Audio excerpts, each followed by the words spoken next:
Welcome to Dead Man Talking. Join me as we listen to some terrifying hiking and camping stories from the deep, dark forests. As ever, please do let me know down below in the comments. Please do like and share. Without further ado, let's get into tonight's first story, entitled The Werewolf of Talladega National Forest.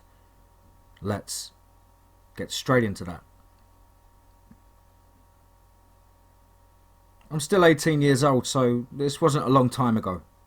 I was nervous to share this story, but my friends and I that were with me during this encounter encouraged me to share it.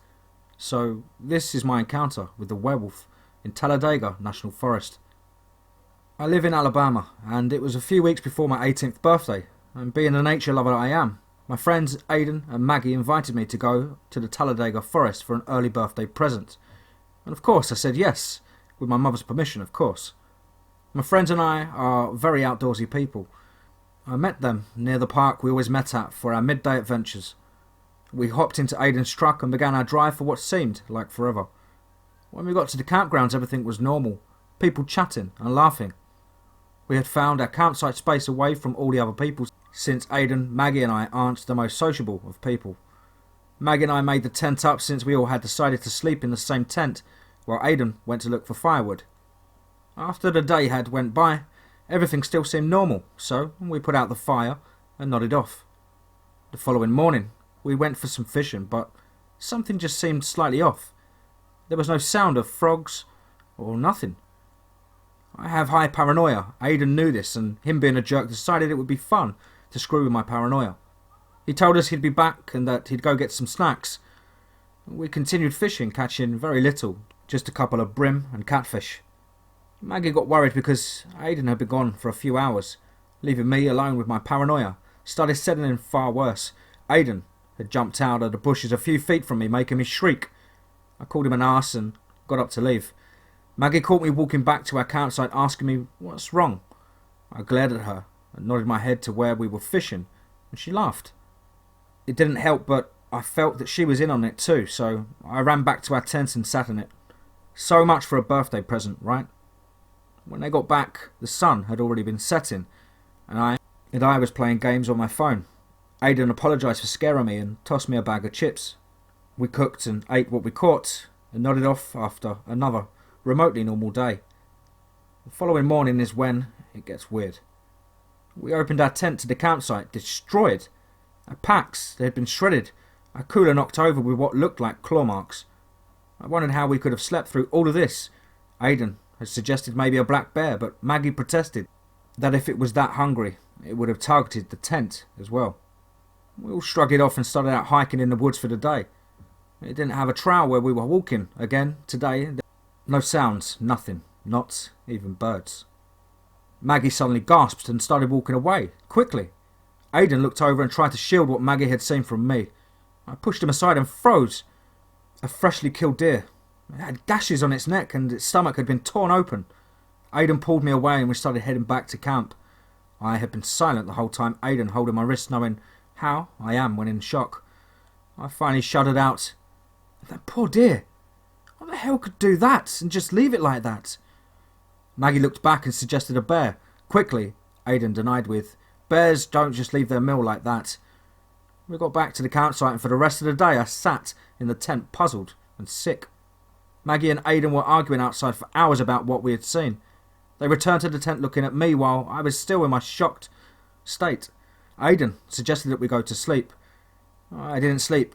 I just sat up in my sleeping bag listening to the sounds. But there were no sounds at all, not even a wind. Suddenly, a loud howl broke the silence. It shook me. I held my breath listening, and again, but louder and more angry, the howl came. I could hear walking in the woods around us. Aidan touched my shoulder, and I jumped, and he shushed me. He was looking at the side of the tent, and I noticed what he was looking at. A shadow that I could only describe as Professor Lupin's movement in Harry Potter. We peeked out of the tent flap a little, and we saw it. A massive, black wolf-like creature not far from our tent. Maggie woke up and asked loudly, "Why the hell are you making so much noise?" Aidan quickly grabbed her mouth, but it was too late. The werewolf, as I'm going to call it, heard her and was making its way to our tent. We could now hear it barreling through the woods and we couldn't get away, so Aidan grabbed his pistol, which he stole from his dad. I didn't question it at the time since it was the only means of protection we had, besides my hunting knife. He stood out of the tent and fired a warning shot. It stunned the creature, as it seemed to have never heard that or had anything like that happen before. Aidan yelled, trying to scare it away or be Mr. Badass for two girls. It let out a deep, guttural growl as it stood up on its hind legs and easily towered over Aidan. This scared us, since Aidan is 6'2", and not a small guy. He yelled at us to run to his truck while it seemed focused on him.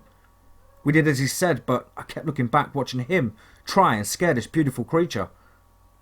It wasn't long before we heard another shot and a loud, pained howl. Maggie and I assumed Aidan shot the creature, and we heard something running through the forest and prepared for the worst. Aidan busted out of the woods and yelled to get in. We piled into his truck, me crying, "We're going to die."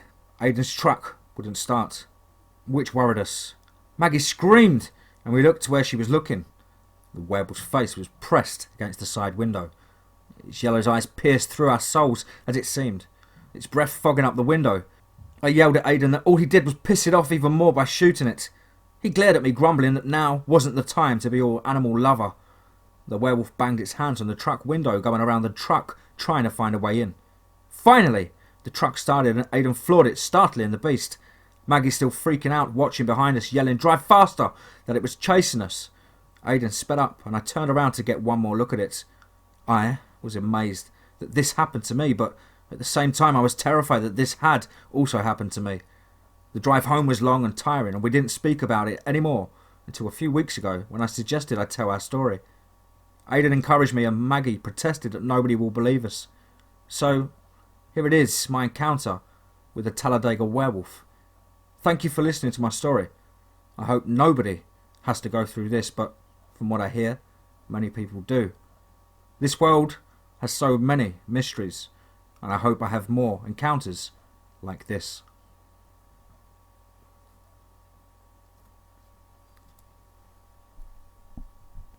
Something is keeping the animals out of the woods. Let's get straight into that.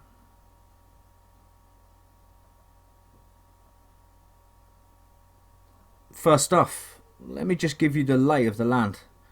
I live in a small town in the Midwest. Pretty normal place.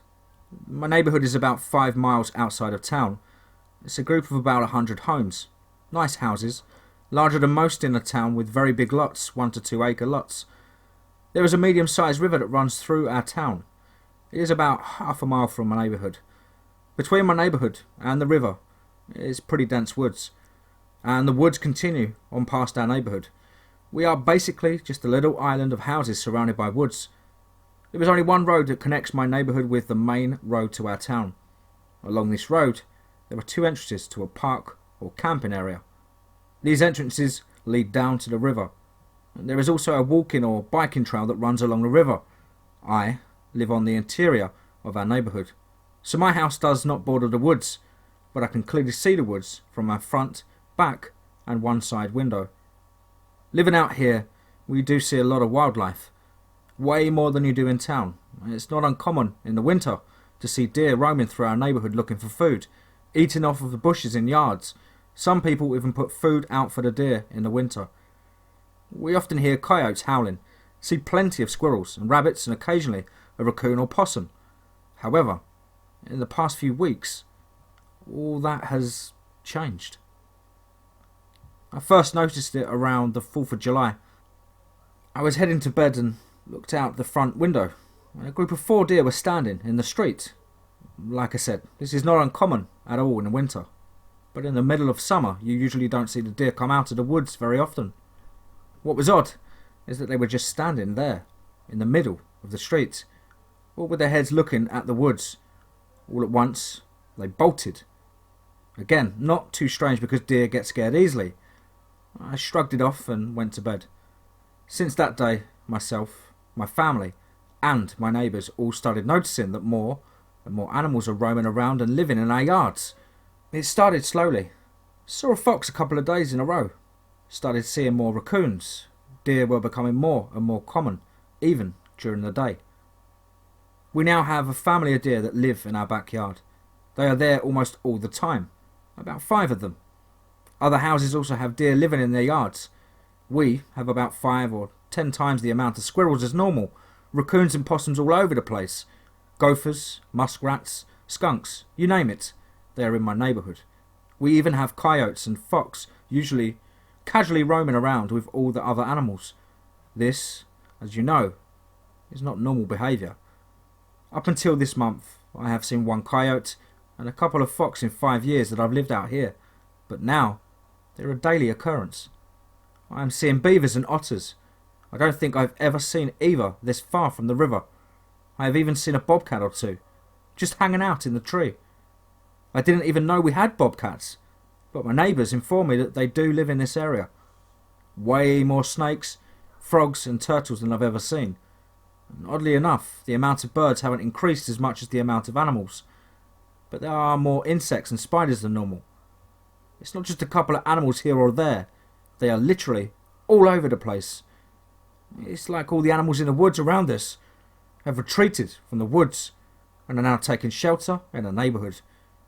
None of the exterior homes have this problem, the homes that their backyards border the woods. Only interior homes like mine. I have no idea what is going on. No one in my neighbourhood has seen anything like this before. On the surface, it doesn't seem all that creepy, but the animals aren't just living in our neighbourhood now. Their behaviour seems off. I have seen groups of animals all stop in their tracks, look towards the woods, and all in unison just take off running away from the woods. I watched this from my porch the other day. A couple of deer and a raccoon were all in my front yard. The animals don't even seem to care about our presence anymore. The deer were eating off a group of bushes, and the raccoon was just kind of sitting there. I am sitting there watching them, because it just still seems so odd to me to see these animals act so natural while I'm 50 feet away. I heard no sound, nor did I see anything that would get their attention. But all at once, the deer's ears went up and heads turned straight towards the woods. The raccoon got up on its back legs and just stared in the same direction. I looked in the direction they were looking. I couldn't see anything. I didn't hear anything. And as if an alarm went off, both deer, the raccoon and a couple of squirrels in the tree that I didn't see, and a coyote that was hiding in my neighbour's bushes, just took off, running the opposite direction they were looking. At first, I thought maybe they were running from the coyote, but the coyote quickly passed up the raccoon and squirrel without even noticing them. The other odd thing is that the local conservation department has closed off the roads that lead down to the river, the park by the river and the camping grounds.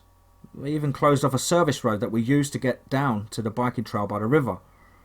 And when I say they closed it off, I don't mean that they just locked the gates. They have a pickup truck with a conservation officer at all the entrances at all times. We asked the conservation department and the local police why it's closed, and we were told that budget cuts have cut out the money to maintain the park, camping area and trail, so no one is allowed in.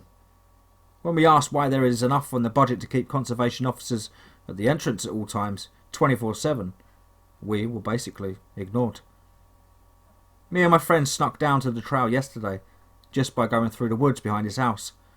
At first everything seemed normal. Trying to get to the trail was hard due to just having to traverse through the thick woods, so I wasn't really paying attention. Once we got to the trail, I had some time to take in my surroundings. I noticed it. Absolute silence. No animals, no insects, nothing. It reminded me a little of standing outside in the winter when it's very cold. No insects buzzing around, no sounds of birds, just silence. When that happens in the winter, it's very peaceful. When it happened yesterday in the summer, in the middle of the woods, it was very creepy. We walked to the trail just a little bit. Now that I think about it, neither of us were talking while we were down there. Just walking and looking around, which is kind of odd. We must have been walking for 5 or 10 minutes before it happened. At the exact same time, both of us stopped and looked in the same direction. I didn't hear anything. I didn't see anything. I can't explain why I stopped walking and looked in that direction. I just did. I don't know how long we just stood there, just looking into the woods. But the next thing I know, I'm running full speed through the woods. I have so many cuts, scrapes and bruises from full-out sprint through the woods. I don't remember turning to run. I don't remember starting to run. I don't even remember why I ran. I only remember running, as if I was about to die if I didn't. Once I came back to my senses, about halfway through the woods back to my neighbourhood. Not sure how I picked the correct direction to run either. I was trying to think of what I was running from. I still have no idea. I didn't see anything chasing me. I didn't hear anything chasing me. But I just knew in my mind that I had to just keep running. I broke through the woods and into the yard of someone else's house, grasping for breath. I'm not a natural runner. And a few seconds later, I see my friend break out of the tree line, about 20 feet down from me. We didn't say anything to each other. He looked at me, started to cry, and headed towards his home. I have no idea why he was crying. I didn't cry, but I felt broken. Not physically, but mentally. I went home and crashed in my bed. I haven't talked to my friend yet today. I sent him a text but haven't received a response yet. Before yesterday, the animals living in our neighbourhood was just odd. Kinda neat. But now, I can't look at the woods without feeling of despair. And now, I look at these animals with pity, because I feel like they have the same feeling. I don't know what it is in those woods that is keeping the animals out of them. I don't know what made me stop in my tracks and look in that direction. I don't know, and don't even remember, what made me run for my life yesterday. I don't know what is in the woods. All I know is that I no longer want to be here. I feel sad. I feel scared. I feel helpless. I'm thinking about going to stay at a friend's house that lives in town. I'm going to see if my friend is okay, and then see if he wants to go into town to crash at our friend's house for a couple of days.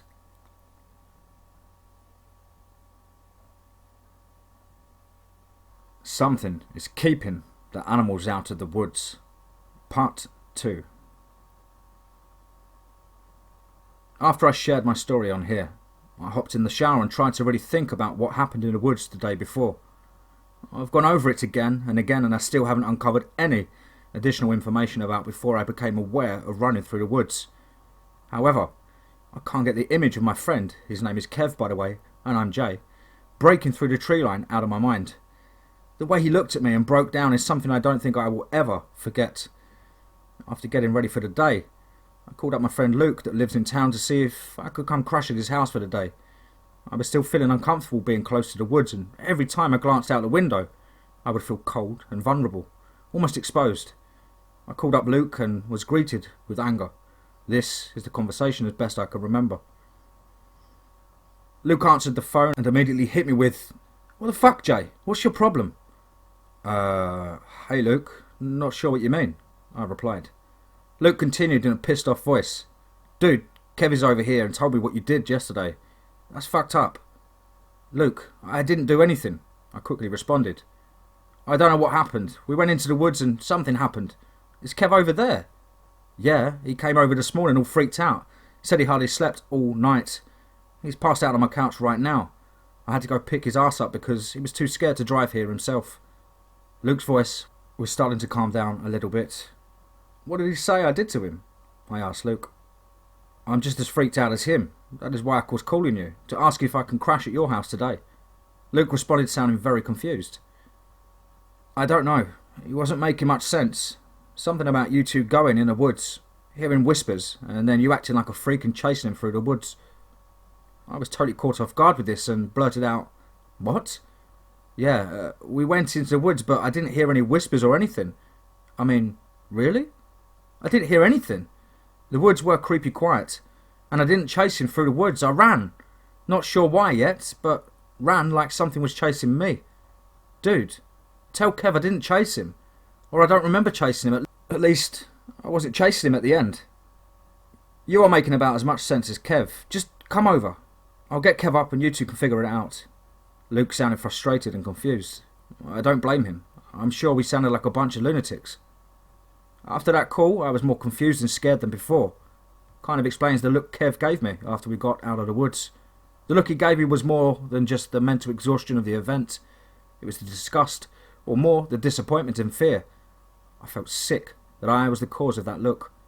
We were both apprehensive to go in the woods that day, but 2 19-year-olds with nothing else to do.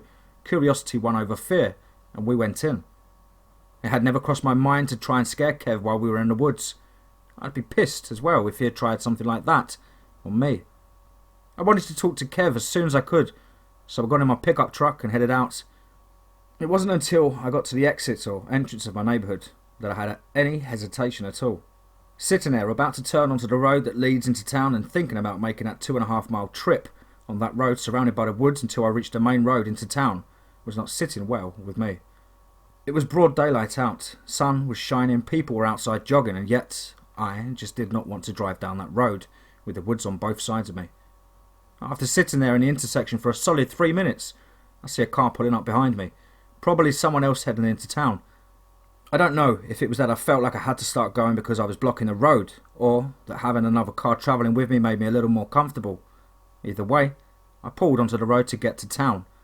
I didn't want the car behind me to get too far away, so I went exactly the speed limit, something I never do, and constantly looked side to side in the woods. I'm not sure what I was expecting to see, but I felt like I had to stay on the lookout for something. This was going to be my most eventful trip down this road to date. First, as I passed the access road that leads down to the walking trail by the river, I noticed that not only was the same pickup truck from the conservation department there, but there was also a black sedan parked next to the pickup. It could have been a local unmarked police car. However, I have never been that observant, so I couldn't recall if we had one of those in town. Here is what is odd. This access road forms a T intersection with the road to town. From my neighbourhood to get to town, you make the left at the T. If you would keep going straight, you would be on the access road. That is, if the gates were open. So, as I'm approaching the intersection, the pickup and the black sedan are parked right next to each other facing me. The odd thing is that I can see each driver in their cars, and they're both on their cell phones. I can't say for sure, but if I had to guess, they were talking to each other on the cell phones. They were looking at each other through their closed windows, talking and hand gesturing. They could have just rolled down their windows and talked to each other. The cars were right next to each other. It could be that they were both on the cell phone talking to someone else, but the way they were acting and looking at each other made it seem they were talking to each other. As I'm getting nearer to them, I swear the man in the conservation pickup points at me, and then the guy in the sedan looks straight at me, and they both stopped talking on their phones. I drove past them after that, and maybe it was just my paranoia, but I swear they stared me down as I drove past them. I let that replay in my mind for a few seconds until the sudden realization came back to me that I am surrounded by the woods. Second interesting moment of this trip. As I was approaching the second entrance to the park, I thought I could see a figure standing near the entrance in the tree line. I couldn't quite make out who he was. At first, I thought it was probably the conservation officer guarding the entrance, but he seemed too tall to be really a person at all. But at the same time, it looked like the figure must have been squatting down because the legs were bent. At this time, I guess the car behind me was getting kind of annoyed by me driving so slow and honked at me. I looked down and noticed I was only doing 20 miles per hour. I waved in my rearview mirror to say sorry and picked up my speed. By the time I looked back to where the figure was standing, nothing was there. Just trees. It's very possible my eyes were playing tricks on me, and it was just a small tree that I saw, but it still freaked me out. The final and most frightening thing that happened was just as I was getting to the end of the road and about to turn onto the main road into town. First, I noticed the car behind me was no longer there. There were no houses and no other roads to turn off on this road, except the park entrances and the main road I was about to turn on. Besides that, there is just the woods on either side. The park entrance was still closed with the conservation vehicle blocking the entrance. The only thing I can think of is that they stopped and turned around. Second, just as I was turning onto the main road, I swear, I heard whispers. It could have been a locust or some other type of bug, but it sounded too cadenced to be a locust. I have heard locusts all my life. This definitely sounded like whispers. I'm not sure if I would have even noticed it if Luke hadn't told me about Kev hearing whispers. In that moment, I thought about just turning around and heading home. I was freaked out by it. But I was right here at the main road. To turn around, I would have to make the drive through the woods again, and I no longer have another car with me for comfort. And again, I'm thinking it could just be my imagination. So, I just pulled out onto the main road, which is Main Street, ironically, to head to town. Once I got onto Main Street, it felt like I was in a whole different world. I didn't feel scared anymore, or uncomfortable. It was a bright, sunny day. Birds were singing, the trees and the flowers looked vibrant and full of life. It wasn't until then did I realise that the past few weeks I hadn't viewed the trees and flowers in my neighbourhood with the same admiration as I was right now. I don't know if it was just the psychological and the relief that I was out of the woods, but the world seemed brighter to me, happier. Once I got into town, I started feeling a little foolish for being so freaked out about driving down that road. Things didn't seem so scary and mysterious anymore. Even looking back at me and Kev's experience in the woods, it didn't seem odd at all. We probably just freaked ourselves out and let our emotions get the best of us. I was thinking to myself that once I get to Luke and talk to Kev, we will probably all just laugh about us being a bunch of wussies. However, that isn't what happened. I pulled up to Luke's house and knocked on the door. Luke answered the door and looked a bit worried. He asked me what took me so long, which was kind of odd because I had left as soon as I got off the phone with him. But I was driving pretty slow through the woods. He told me, Kev is awake, but he isn't in good shape and wasn't sure if he wanted to see me. I was totally thrown off by this and pushed my way past Luke. He didn't really fight to keep me out, more of just giving me a warning. He told me Kev was in the kitchen, so I headed that way.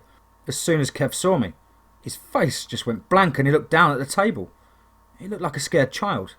I sat down at the table across from him and started to talk. Conversation was very broken, but I'll try my best to retell it as accurately as possible. I started off. Hey Kev, are you alright? Kev didn't reply at all, and didn't even look like he heard me. I continued. Luke told me you aren't very happy with me. He told me you said I chased you through the woods yesterday. Kev just looked up at me with the most defeated look and tears forming in his eyes. Kev, bud, I don't know what happened out there, but I would never have done that to you. I know how freaked out both of us were before we decided to go in there, and I wouldn't have picked that time to pull a prank. I don't even remember what happened. I remember going into the woods, both of us stopping to look at something, and then I remember running through the woods. As soon as I mentioned us stopping to look at something, Kev kind of cocked his head and looked confused. Kev finally replied, but in a very quiet and shy voice. I was looking. I wasn't looking at anything. I thought... Did you not hear it? I felt so bad for Kev. He seemed so broken. So I softened my voice to match his. I don't remember hearing anything, Kev. I don't think we even talked to each other once we got into the woods. All I remember is that we both stopped walking and looked at the exact same spot in the woods. And then I kind of... Well, I'm kind of missing my memories for a bit after that. Luke said you said something about whispers? At this point, Kev shot a pissed off look at Luke. Hey, Luke defended himself. I was trying to make sense of what you were telling me, Kev. I thought Jay might have heard them too. Look, the two of you are freaking me out with all of this. I think it's best if both of you just tell each other what you remember about yesterday. We both thought that was a good idea, so went ahead and retold our stories. I went first and retold my story. I tried to not leave out any detail, even telling them my thoughts and emotions at each point. Kev went next. He basically said my story is exactly the same as his, up to the point we stopped to look into the woods. Here is what he told us. I remember everything, just as you said it, Jay. Up to the point where you said we stopped to look at something. I remember us both stopping and turning our heads in the same direction. I thought it was because you heard it too. At that time, I thought it was whispering. At first I thought it was you. And then I thought there must be someone else out there in the woods with us. But then, I can't explain it, but I knew that wasn't it. The whispering sounded like whispering of multiple people talking at one time. Like in church when everyone is saying a prayer out loud, you know? Like if you stop saying the prayer yourself and just listen. Even though you know the words, all you can really hear is the S sounds and the rhythm of the speaking, but the words aren't exactly clear. It was kind of like that, but in a whisper. I couldn't tell what they were saying, but I could tell the direction it was coming from. That is why I stopped and looked. I thought you heard the same thing, just like you. I don't know how long we stood there. It was like time froze and I was just stuck there. I realised the whispering had stopped. I wasn't even conscious of it at first, and I just kind of caught myself staring into the woods and not hearing it anymore. That's when I turned to you to ask if you heard it too. That's when I saw you standing there, staring at me, smiling, but not your regular smile. I've known you for a long time. I've seen you happy, excited, sad, angry. But I've never seen you like this. Your mouth was smiling, but your eyes were peering straight through me. I tried to talk to you, but you were ignoring me. I thought you was messing with me and told you to stop. You just stood there, smiling at me. I started to back away, telling you this isn't funny, and you just stood there. I probably backed away from you a good 25 feet before you made any movement at all. And then you opened your mouth while still smiling. And the whispering came out of your mouth. Your mouth wasn't moving. You weren't cheating the whispering. They were just coming out of your mouth. I just stood there frozen. I didn't know why you were doing this or what was wrong with you. Then you just started running toward me. It was an awkward run, like how you see a little kid run, still smiling and coming right at me. I took off through the woods and you followed. It wasn't hard to keep ahead of you because you didn't seem to navigate the woods very well. But I was terrified. You never stopped smiling. And your eyes, it never seemed to shift, not even looking at me, just focused on some point past me. I never lost sight of you while I was trying to get away from you, but I was a good distance ahead of you. When I finally broke through the tree line, I was exhausted. I knew you would be breaking through the tree line any minute. Then I looked over to my right and I see you already out of the trees, gasping for breath. You were back to normal, not smiling, not staring blankly. It was you like I've always known you. I felt so violated. At that moment I hated you for what you did, and I just couldn't hold it anymore. Why did you do it, Jay? I couldn't sleep all night. I can't get the image of you smiling like that at me and running toward me. I know we joke around, bro, but that was fucked up. That wasn't cool. As Kev related his story to me, I sat there dumbstruck. Is this what happened as I was blacked out? During the time I can't remember. Something about the story didn't add up to me, but I couldn't figure it out. Luke was the one that finally pointed it out. Hey Kev, if Jay was chasing you and a good distance behind you, how did he break out of the tree line before you and about 20 feet away from you? None of us could answer that. We tried working out different scenarios, but nothing seemed to make sense. I felt sick to my stomach thinking that I could have been chasing my friend like that and not even remembering it. What was I going to do with him when I caught him in the end? The best scenario we could come up with without really stretching reality is that my friend may have been hallucinating. We don't know what could have caused that, but something weird is definitely going on in those woods. I have some lapse in memory there. I clearly took off running and was at least able to get halfway through the woods without remembering anything. That could be considered some type of hallucination. So we figure maybe my friend just hallucinated seeing me and me chasing him through the woods. That would explain how I broke out the woods before him. The other theory we came up with is maybe it wasn't me chasing him and he just thought it looked like me due to the stress of the situation. Kev dismissed this because he clearly remembers what he saw, and it was me. Just with the odd expression on my face. Kev has clung on to the hallucination theory. I think that comforts him a little. After we both got our stories out in the open, we both felt relieved, like the weight was lifted off us. I apologised to him if that was me chasing him. I told him I really have no memory of doing it. We bro-hugged it out and Kev seemed to accept my apology. We spent the rest of the day just hanging out at Luke's house. He told us he was glad to finally hang out with us since he hasn't seen us since the 4th of July. I didn't even realise this until he said it, but I guess I haven't been into town since the 4th. Kev said the same thing. We'd just been hanging out in our own neighbourhood, kind of distracted by all the animals invading our yards. I guess time just flew by. Luke said it was because we were all stuck-up snobs that live out there and don't like to socialise with the people in town. And now that I think about it, I don't remember my parents coming into town lately either. Neither does Kev. At the beginning of July, our local grocery store started a delivery service. Luke said that ever since that started, those of us that live out on the island, that is a little joke people in town call our neighbourhood, like an island of houses out in the woods, haven't been coming into town much at all.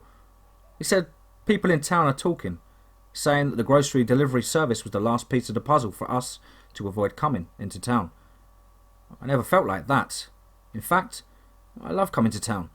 Sometimes living out there seems so isolated. The topic of the conversation throughout the day was still the woods, the animals invading our neighbourhood, and our experience in the woods. Luke wants to go back with us to our neighbourhood and go into the woods with us. Neither Kev nor myself think that is a good idea. For the rest of the day, we just relaxed and played Xbox all day. I think me and Kev both needed a normal day. However, we both felt like we had to get more information about what is going on in the woods. We can't just let it go. Something happened to us and we need to find out what is going on. Tomorrow, we're going to head to the conservation department and see if we can find anything out. Luke said he also knows someone who used to work there but got fired a few months ago. So if we don't get answers from the official department, we're trying that guy next. We talked about going to the police, but what will we tell them? We talked about asking our parents about it, and we still might. But we decided we don't want to sound like crazy or like we're on drugs to our parents quite yet. Luke is still adamant about going back into the woods with our GoPro cameras to record what happens. But that isn't happening tomorrow, if I have anything to say about it. For the rest of that day, we just enjoyed the day, enjoyed the sun, and enjoyed walking outside for the first time in a few weeks and enjoying it. Tomorrow, we will try to get some answers. But today, we are relaxing.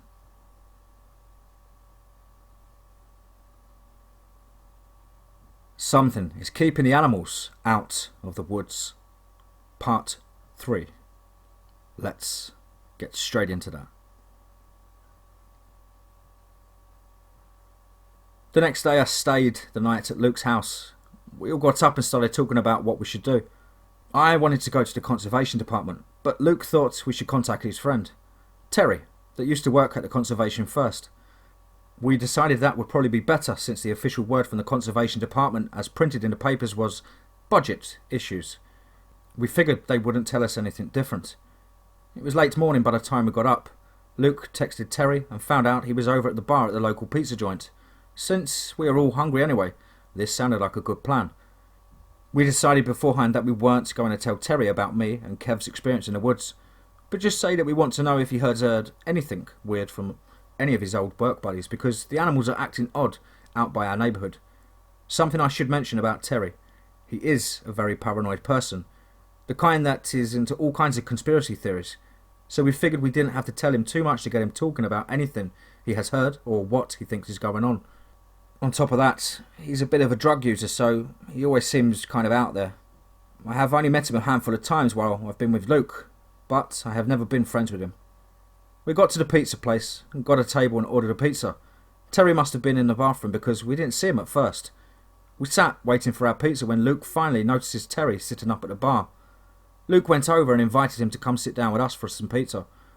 Terry came over to the table with Luke and he looked worn out, like he hadn't slept for a couple of days. Terry sat down and just stared directly at me. I gave him a very shy hi, and he just kind of kept staring at me. Luke broke the ice by starting to talk to him about some concert that was coming up. That seemed to break him out of whatever he was doing staring at me. The conversation was easier then, just chit-chat about nothing really. Finally, Luke brought up his job. Luke asked him, "Hey Terry, you find a new job yet?" Terry just kind of froze for a few seconds and said, "Nah, not really looking. Not really fired technically, just on leave. They're still paying me, but not sure how much longer." This didn't sound right to me.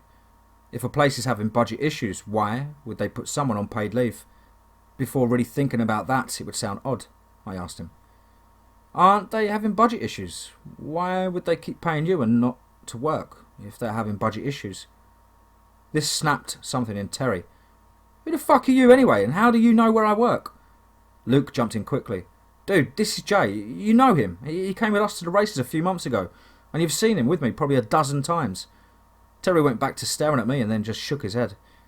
He doesn't look familiar to me, and his eyes are freaking me out. Are you wearing contacts or something to make your eyes look so dark? Me? I asked him. I looked over to Kev and Luke. Do my eyes look dark to you? Kev and Luke both looked into my eyes. Kev responded. No, not now. But you know, the other day they did, kind of. Luke put a stop to it. His eyes look fine, Terry. What's going on with you? Why are you so hostile today? I don't know, man. I'm sorry. Jay, right? I haven't been myself lately. That's why I'm not working. Honestly. They're calling it psych leave because they think I'm crazy. But if I'm crazy, then why are the parks and the woods on lockdown? He was very panicky and seemed frustrated. Terry, just calm down, man. If you need to talk about something, you can tell us. Luke said. We were just talking earlier today about all the animals that are acting weird out on the island. They have all invaded the neighbourhood out there. Did you know that? Luke gave me his stupid wink when he thinks he's being clever. Yeah, something's not right out there. That's part of the reason I'm not working anymore. They had me go out there a couple of months ago to check out complaints from people about animals acting weird, chasing people and shit like that. This was in April, I think. I went out there, and since then, I've just been a bit messed up. Look, I know people think I'm a crazy conspiracy guy, and they're right. I love conspiracies. But that was all just fun stuff, talking about aliens and Bigfoot, JFK and the moon landing. Just something to talk about and fun to think about. But this is different. This is real. This isn't a conspiracy theory I thought up. Well, some of it's a theory, I guess, but some of this stuff really happened to me. Terry was just kind of rambling now. Kev joined in for the first time. What do you mean? What just happened out there? Nothing, just forget about it, Terry quickly replied. At this point, I thought we had nothing to lose, so I spoke up next. Terry, the reason we asked this is because something happened to us out there too. Terry looked sceptical, so I went ahead and told him our entire story despite Kev having reservations about me telling him. After I told him our story, Terry looked at all three of us, one at a time. Okay, I'm going to tell you guys. I'm technically not supposed to talk about this. I'm only telling you because you just shared your story. But if you're messing with me, and this is all just a big joke, you can all fuck off. We all assured him we weren't interested in making fun of him. Okay, so we had some complaints back in April about animals acting weird, staring at people, chasing them and running erratically. It started with people complaining that the bugs out there were becoming annoying. Then squirrels and chipmunks. Moved on to the groundhogs and foxes, then up to the beavers and coyotes, and finally, with the deer some time at the end of June. We had no idea what was going on. We thought maybe some type of disease. We went out and tranked a few and had them tested. All of them, from the small chipmunks to the deer, came up clean. Nothing out of the ordinary with their blood work, and no signs of illness. But they were acting weird for sure. We all witnessed it. So we just continued watching them, and talk started about closing the park due to it. Do you guys remember Trevor, the mayor's kid, and a few of his friends going missing in April? That question was kind of out of nowhere. But yes, we all remember it. Trevor was the mayor's son. A little punk goth kid who thought he could get away with anything because his daddy. I think he was 16 or 17. Back in April this year, him and a few of his friends went missing for a couple of weeks. It was suspected that they were in the woods by the river, so a huge search party was orchestrated. If I remember correctly, they were missing for something like 10 to 13 days. I remember when they found them, and after finding out they were okay but in total shock and scared to death, me and Kev joked around that it served the little bastard right. The story went that they went out to go hiking, decided to go off the trail and got completely lost and got dark. I have no idea how you can get lost in our woods. They aren't that big. Pick a direction and walk, and in half a day you should come out somewhere. But I guess it spooked them bad enough that a couple of them had to stay in the hospital. I guess they kind of broke down mentally. A few of them, including Trevor, had some fairly significant injuries. It was said that this was due to an accident with a knife in Trevor's case and just cuts and bruises from trying to get through the woods at night time. Trevor didn't have to go to the hospital, but he changed after that. He wasn't a loud, obnoxious teenager anymore. He looked broken down, shy, quiet and very reserved. I remember me and Kev walking by his house one day and he was sitting on his porch reading a book. For whatever reason I remember he was reading the Bible. I yelled to him, "Hi!" And you would have thought someone shot at him. He fell off his chair, yelped and ran inside. I went up to the door to tell him sorry, that I didn't mean to scare him, but no one answered. We all acknowledged that we did remember the incident. Terry continued, "I don't think they got lost. It was the end of May when I was out in the woods investigating a deer population starting to act odd, just like the rest of the animals. I was watching them for a few days and started to record their behaviour. For whatever reason, it seemed to me that they were all running from something. At the entrance of the park, they were all running towards the entrance. As I got further down the trail, they started running towards the entrance but also towards the island. Your guys' neighbourhood. As I investigated further, they started running away from the entrance. This was pretty far after the trail ends and you get into deeper woods. I never recorded any of them running towards the river, so I kind of pinpointed the point where they changed from running towards the entrance to running away from the entrance. At this point, I head towards the river. I'm not sure if I have ever been this far from where the trail ends. I don't think many people venture into the woods where there's no trail. What I found rattled me. It's the reason I am on leave, and it's the reason I think Trevor and his friends didn't get lost. What I found was a little camp in a clearing of trees, and I found a lot of dead animals. Chipmunks, squirrels, fox, beaver, frogs, jars of dead bugs and spiders, and 3 dead deer that had been opened up, their insides torn out, and it looked like partially burned. This was straight out of a scary movie. It was set up with some sort of ceremony. There was a large circle made out of rocks, another circle inside that made out of logs, and in the middle there was a large fire. Inside of what used to be a fire I could see bones, partially burnt animal carcasses and blood just about everywhere. I was freaked out but just wanted to get this documented so I could start taking pictures. I also looked around the camp a little and found some books and some backpacks. I grabbed as much as I could and was getting ready to leave when I thought I heard something. I found myself staring into the woods, not sure how long, and then just snapping out of it. I was thoroughly freaked out by now, so I went to leave. And that's when I saw the deer staring at me. It was a deer, but it wasn't quite right. Its face almost looked like a rabbit and its legs were a little messed up. I couldn't figure out why at first, but its eyes were what freaked me out. They were human eyes, but darker. I finally figured out what was wrong with his legs, because the fucking thing stood up on its back legs. It didn't take too long to look at, because I was scared as hell and ran all the way back to the trail. I don't know if it was just chasing me or something in my brain just told me to run and keep running. As Terry was telling his story, we all just sat there, shocked. I wasn't expecting this. I was expecting him to give us some rumours. He had heard something, but not this. At some point, our pizza came and we were all just eating while listening to him.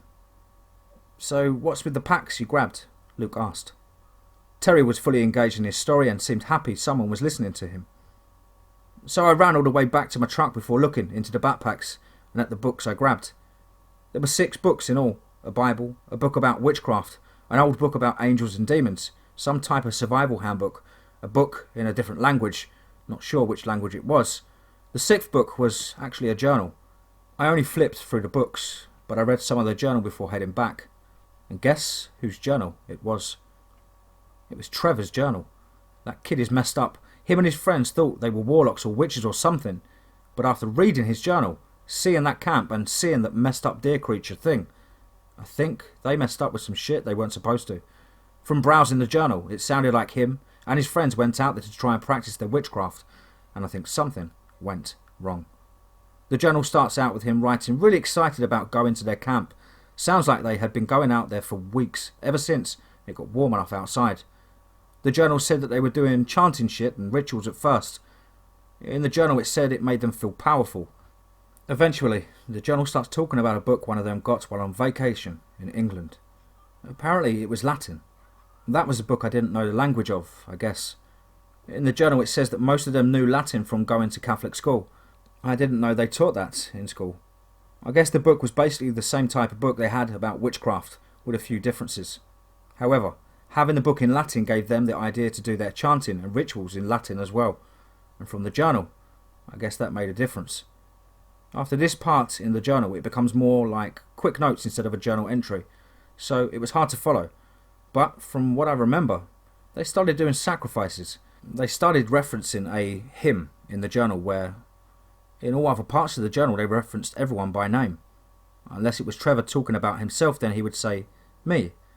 The last few entries were about being trapped, not being able to leave, and being hungry, not wanting to eat the leftovers, and him keeping them there until they got the last few animals. That was the last thing in the journal. There were no dates in the journal, but I'm sure those last entries were when Trevor and his friends were missing.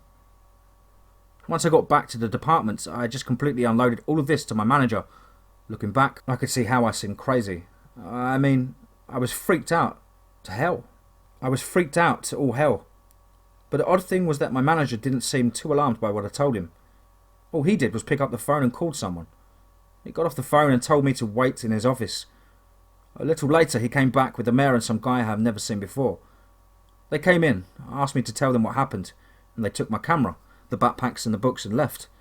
My manager came back in, told me I'm being put on leave and hands me a form for me to sign saying I will not discuss any of my work activities to anyone while I'm on leave. He told me that if I did not sign that, I'd be fired. But if I did sign it, I would be put on temporary leave, still get paid my full salary, and can return to work in a few months. At that time, I didn't care. I thought of it as a vacation. But now, I realise that they are shutting me up about what I saw. And now, everyone I work with has been laid off and replaced. I interrupted. What do you mean? I see conservation workers out guarding the entrances to the park and trail every day. Terry laughed. Yeah, those aren't conservation workers. They claim they are federal workers helping out until the state figures out the budget issues. But that doesn't make a whole lot of sense. Some of them don't even speak English. At this point, something caught the attention of Terry outside the window. Oh shit. Do you guys know who this guy is? This is the guy that was with the mayor, and I swear he's following me around. Terry points outside to a guy getting out of a black sedan. The same black sedan I saw yesterday. And the guy is the same guy that was in the car. He was an older guy, very thin. I mean, very thin. Sunken cheekbones thin, and close-cut grey hair. He looked to be about 5'7". He was with two other guys, one taller than him, and one about the same height as him. Both thin, but not extremely thin like him. The main guy was dressed in black dress pants and white-collared shirts, and sunglasses. The other two were wearing khakis and white polo shirts. They didn't look threatening at all. In fact, they looked like three college professors. I know that guy. In fact, I think I've seen all three of those guys, Luke chimed in. The skinny guy is a priest. He gave mass at our church a couple of weeks ago. He's visiting from Rome, I think. Gave the mass in Latin. I didn't understand a bit of it. I think the two other guys came with him. I've seen them around church the past few weeks. And Luke went right back to eating, like no big deal. I think myself and Terry were putting two and two together. Trevor and his idiot friends messing with witchcraft. A priest from Rome coming in with the mayor to collect Trevor's belongings. Animals acting weird. Terry, Kev and I all seeing weird shit in the woods. Them putting the parks and trails on lockdown. I think there's a demon in the woods, I finally said. Luke burst out laughing, almost choking on his food. And we all start to talk at once. Me defending my theory, Luke laughing way too loud at me, Kev saying he's not too sure, and Terry for some reason telling us all to shut up. Excuse me, gentlemen. A deep voice in a heavy Italian accent interrupted us. I think we need to talk.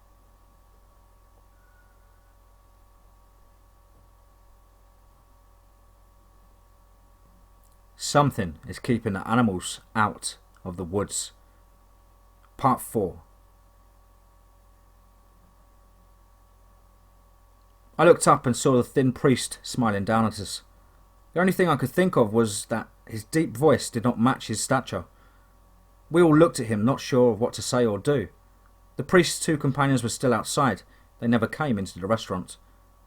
I apologise, I haven't properly introduced myself. My name is Matteo Benedetti, but my friends call me Bene. I'm from Italy and I'm visiting a local church here, or at least that is my official story. My unofficial story will probably be of more interest to all of you. I think we all hold a shared interest in the local woods and wildlife, no? I don't think any of us knew how to respond, so none of us did. We just sat there like four idiots staring at him. I'm going to step outside and have a smoke, Bene said. Feel free to discuss among yourselves. I know this seems strange. However, I assure you that I am a friend and want to help. I can't force you to talk to me, but I think it is in all of our best interests if you do so. I will be outside. And with that, he walked outside and sat on a bench in front of the restaurant. What do you guys think? Said Luke. I don't think we have anything to lose. He obviously knows something, and he obviously knows that we know something, I said. Terry was a little apprehensive. I don't know, guys. Like I said, I think that he's been following me. Why come up and talk to me now? Plus, I'm not supposed to be talking about this stuff. I might lose my job if my boss finds out. I think we have to. At least I have to. Kev joined in. I haven't felt right since we've gone into the woods, Jay. But when he came over to talk to us, I felt safe. And you are talking about demons and witchcraft. I don't know what I saw, and I have never been very religious, but I feel tainted, and when he was talking to us, I felt a little better. Alright, I'm with you, Kev, I responded. It's up to you guys if you want to come with, but me and Kev are going to go talk to him. I'm with you. Curious to see what he says, and I don't have shit else to do, Luke responded. Terry was quiet for a while. You could tell he was weighing up his options in his head. He finally nodded his head. Yeah, I'll go too. Why not? We paid our bill, got up and went out to meet Benny. He was still sitting on the bench smoking. I didn't see his two companions anywhere, and I no longer saw the black sedan. I'm thinking they must have taken a car somewhere, and we all walked up to him and he got up from the bench. Ah, glad all of you decided to come chat with me. He held out his hand and we all shook his hand and introduced ourselves. If you don't mind, I would prefer if we would take a walk while we talk. I'm heading back to church if you don't mind to escort me. We were all okay with that, so we started walking and following Benny. He said a very slow, casual pace, not seeming like he was in a hurry at all to get back to the church. I'm assuming all of you were discussing your experiences in the woods in there, Benny said. I took the lead in responding. Yeah, how did you know about that? Benny took a drag on his smoke and smiled. Well, I heard Mr. Terry's story firsthand, and as for you two, he pointed to me and Kev. We have our eyes on the neighbourhood out there. You two somehow got past our guards watching the woods. But they saw you two come out of the woods a couple of nights ago. Would you care to tell me what you experienced out there? Sure, I don't mind at all. But could you tell me and us a little more about who you are and what is going on first? I said, a little more abruptly than I intended. Of course. I'll tell you a little bit about myself. I'm a Catholic priest from Rome. My area of interest is exorcisms. Yes, I see by your faces that it's a bit of a shock. In fact, exorcisms are not as rare as most imagine. I will confess that most exorcisms that are done are not true demonic possessions. You have your fakes, your mental illnesses confused as possessions, but there are possessions out there that are genuine. Now, my specific area of study has always been the actual physical materialization of demons in our world, which up until now has been all theoretical. There is also a lot of literature and ancient documentation of actual demons being present here on Earth, as well as accounts of actual angels being here on Earth. But you know how it is.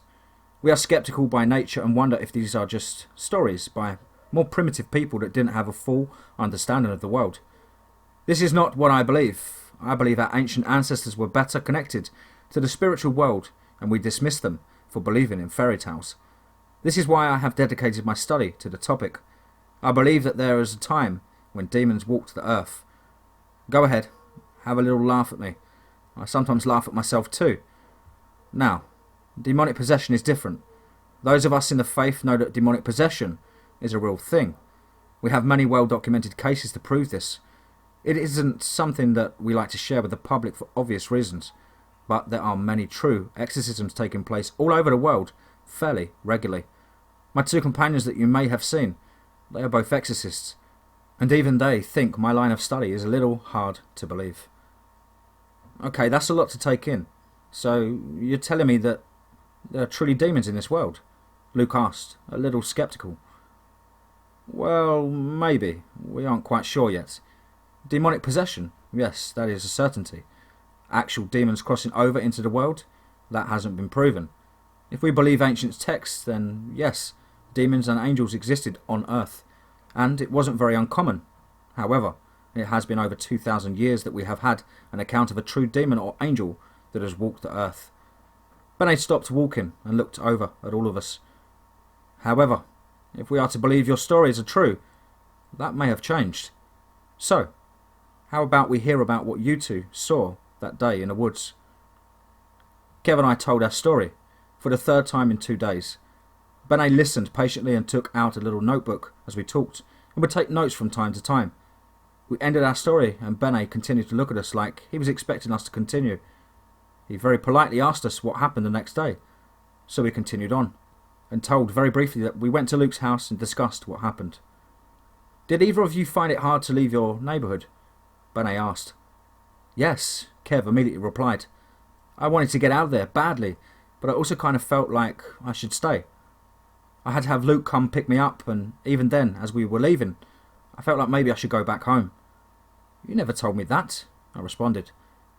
I felt the same way. That drive was one of the hardest things I've had to do. There were 2 times that I almost turned around. once leaving the entrance of my neighbourhood and once about to turn onto Main Road. Bene was taking some notes in his notebook. And after you actually left, how did you feel? Relieved, Kev said. Happy and a bit foolish for being so scared, I said. Bene looked up at both of us.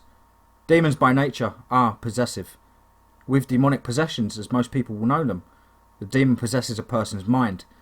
A lot of people think their soul is possessed, but a soul is harder to possess than a mind. The soul belongs to God, not something a mere demon can take control of. So, for the most part, it is just the mind that the demon is possessing, and this is done by a spiritual or psychic, for lack of better words, connection.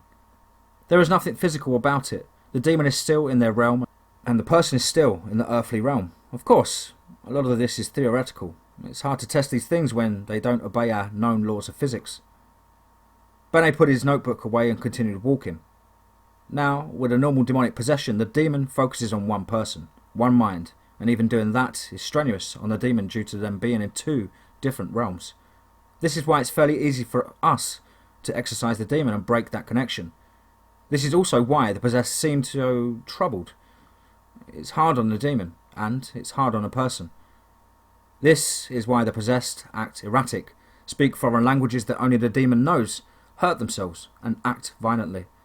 There is a battle going on in the possessed mind. If the demon had its way, it would silently possess the person without them or anyone else knowing. The last thing it wants to do is be discovered. And who knows how many of those cases exist. If the demon is successful in its possession, completely and without foul, successful, we would never know. By this time we had arrived at the church, one of the oldest buildings in our town. It was an old Catholic church built in the Gothic style of the churches. Bene led us around the back to a little garden that had some benches. We all took a seat and Bene continued. I've been in town here for the past 4 weeks examining what's going on out in your woods.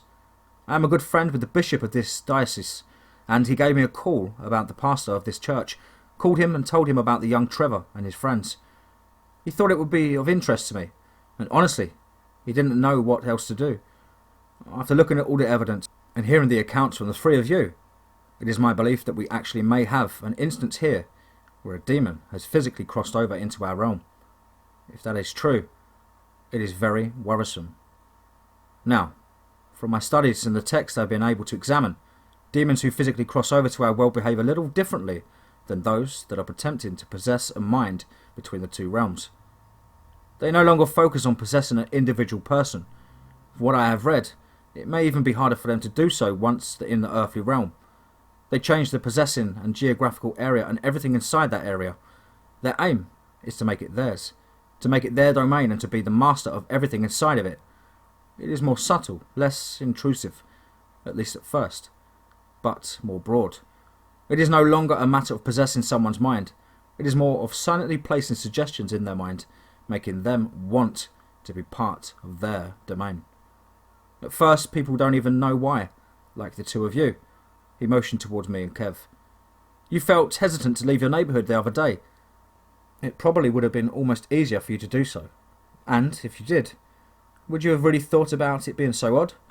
Would you really have thought something was keeping you confined to your neighbourhood? I would guess probably not, except for the fact that you experienced what you did in those woods, and so were already aware that something was, indeed, off. The fact that you were able to leave is a good sign, though. It may mean the demon doesn't hold complete dominion over the area.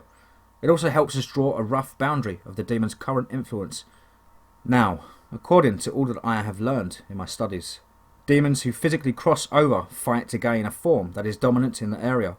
It's a misconception that demons are only interested in humans. A demon may possess an area devoid of humans, and in that case strive to take the form of the dominant animal in that area. This isn't something that's done easily. Like anything, they have to work from the bottom up, and it is a burden on them to attempt to change forms. Most of the time, at first their forms are corrupted and not quite correct. They may keep attributes of the previous forms they have taken, or they may not exactly match an attribute of the current form they are taking. But each time they take a new form, they get a little better at it. I'm sure you have seen depictions of demons in mythology. Humans with goat legs, humans torso with different animal legs, bird, bull, goat, dog. It is my belief that this is a demon trying to get his form correct. It takes time. but not much time. A demon can work quickly, and once he prefers the form he is aiming for, there is really no telling him apart. Sometimes, a demon stops trying to perfect a form and stays in a combined form. I can't say for sure if this is on purpose or if it is a limitation they hit, but there are too many cases I have come across in my studies that suggest this. In our case, I would expect the demon is trying to gain a human form as quickly as possible. "So that's what I saw?" asked Terry. "And me, when I saw what looked like Jay," added Kev. Benet took a moment and then replied, "It's possible. I am operating on the fact that this is the case and preparing to deal with that possibility. It fits, all the pieces fit, and that is why we are prepared to act on it and act quickly." "What do you mean exactly by act on it?" I asked him. Benet smiled, took out another cigarette and lit it up. "I haven't told you about Trevor yet. Trevor has come out and told us what him and his friends were up to out in the woods. He told us that communicating with a demon was exactly his intent. I don't put blame on the young man, and neither should any of you. He was only doing what millions of young kids have done before him. They are young and curious, and the occult is a tempting area for them to explore and experiment in. At the very most, it may open up these young minds for demonic possession, but there really is no evidence that proves this. Young kids who mess with the occult are no more or no less possessed than someone who is devout in their faith. From all of our investigations and data we have gathered, we see no pattern in why an individual becomes a target of possession. However, something appears to have changed if it is true that a demon had physically crossed over to our realm. What Trevor and his friends did was nothing unique. They were using an old occult book that is very commonly used among those who are into the occult. Even the older book that is written in Latin, nothing was special about that book. The rituals they said they did, the chants they said they repeated. I've heard of many accounts of people doing these over and over with no results other than the participants thinking they have accomplished something. And that is exactly how Trevor's experience went. They felt empowered, they felt a rush, they felt like they were doing something. It's merely a trick of psychology. If you believe you are doing something powerful, you will truly feel powerful. That all changed one day for them. They decided to step it up, try sacrificing an animal or two, or in this case, 3. They caught 3 small frogs, performed the ritual they found in a book. Details aren't necessary, but short version is they sacrificed 2 of them in a different way and left the other mortally wounded but alive. The next day they came back and the wounded one was dead. They were expecting it to be alive, possessed by a demon. They tried it again and again with different animals. Each time, no result. This got to them. They no longer felt powerful. They were failing. Trevor came up with the idea that maybe they weren't strong enough to do the ritual on such a large animal. Almost as a joke, he claims. He said they should try it with ants. They performed the ritual, sacrificed 2 ants and wounded the other ant, tore off some legs and partially smashed its body, and left it in a sealed jar. This time, when they came back the next day, the ant was alive. Its legs were partially regrown and its body was no longer crushed. They were excited and scared. Some of them wanted to stop. Some of them thought that they probably didn't injure the ant as badly as they thought. But Trevor believed that they were successful, and Trevor wanted to continue. He is a strong-willed boy and easily convinced or scared them into continuing. Trevor's plan was to continue to do this ritual with bigger and bigger insects and to see where it goes. They tried a bigger species of ant for the next subject. They came back the next day, and the first ant that they were successful with was dead. But the new ant, the bigger species of ant, was alive and had repaired or healed the damage they had done to it. This threw them off for a little bit. They were expecting both to be alive. Again, it was Trevor that hypothesized that they were successful, and the demon they summoned just moved on from small ant to the bigger ant. Trevor was hooked and continued doing this, and they got good at it. It no longer took overnight for the new injured insects to revive itself and repair its wounds. While at the same time leaving the old insect dead, they quickly moved from insects to smaller animals. It was at this time that they realised they have been in the woods for a couple of days without returning home. They said that until someone mentioned it, they didn't even realise it. They planned on going home that night, and that is when they started hearing whispers telling them not to, telling them to stay, telling them to continue with the rituals.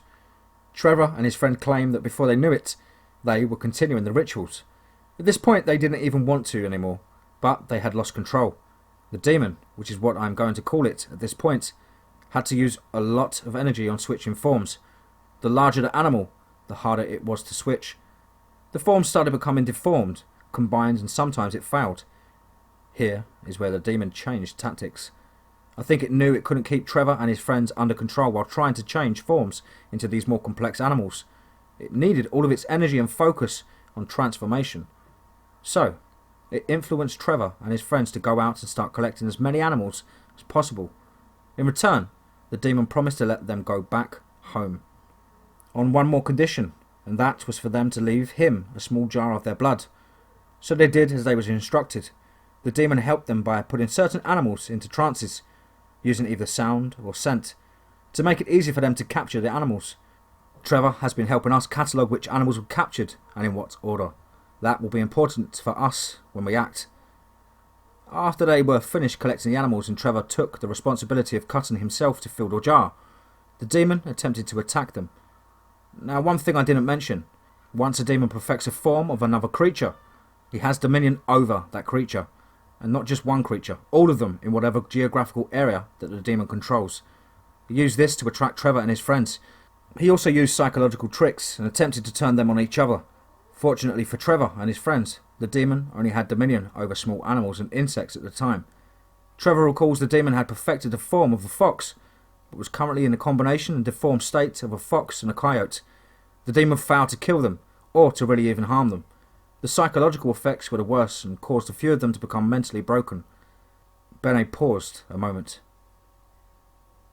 Since then, I think the demon has been out in the woods continuing his transformations.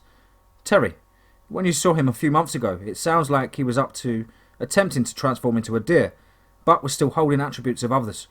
I think the demon is rushing through these transformations due to Trevor and his friends getting free of him, Jay and Kev. It is alarming that Kev saw what was basically a human form. That is why I think we are pushing up our timeline of action. I don't remember the last time I have just sat and listened intently as I just was. None of this seemed real. I was in total shock and had so many questions. Apparently so did the others, because we all unloaded on him and asked question after question. A lot of it was just confirmation of what he had just told us and questioning if this was really true. A couple of things we learned from Bene by asking questions. One is that himself and the other priests have been guarding and protecting our neighbourhood. This explains why so many animals are taking refuge there.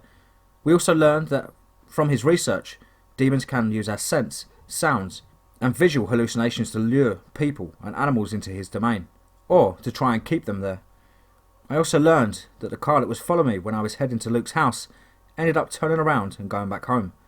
Bene guesses that with two of us trying to leave at the same time, the demon wasn't able to influence both of us to stay. I asked why no birds were taking refuge in our neighbourhood, and Bene seemed to think that the birds aren't being affected because, for whatever reason, Trevor and his friends never used birds in any of their rituals, and the demon never requested for them to capture any. I assume it could also be that the birds could fly somewhere outside of the woods and not have to take refuge in our protected neighbourhood. After we finished asking questions, Bene invited us inside the church. Behind the church there was a smaller building where the priest lived. Bene invited us all to stay the night there in the guest rooms. We all agreed, for two reasons. It was getting late, and second, and more importantly, we were all scared as hell. We were just told a demon may be in the woods by my house, that me and Kev probably came into contact with it, and that it's getting stronger. What safer place should there be other than a church? Also, we all felt safe there. After we all got settled into our room, Bene stopped in one last time for the night. I hope all of you get a good night's rest. Be assured that you are safe here. Tomorrow will be a busy day. I don't see any reason in waiting. Tomorrow we will act. I wasn't quite sure of what that meant, so I asked, what are we going to do? Bene looked at us all. He looked more serious and a bit sad. Up until this point he had been pretty jovial, even while telling us about a possible demon coming into our world. Finally he smiled, chuckled a little, and said, tomorrow we fight a demon.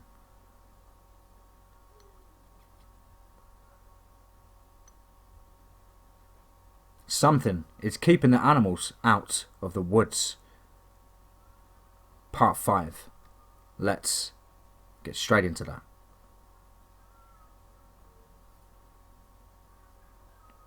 I didn't sleep much that night.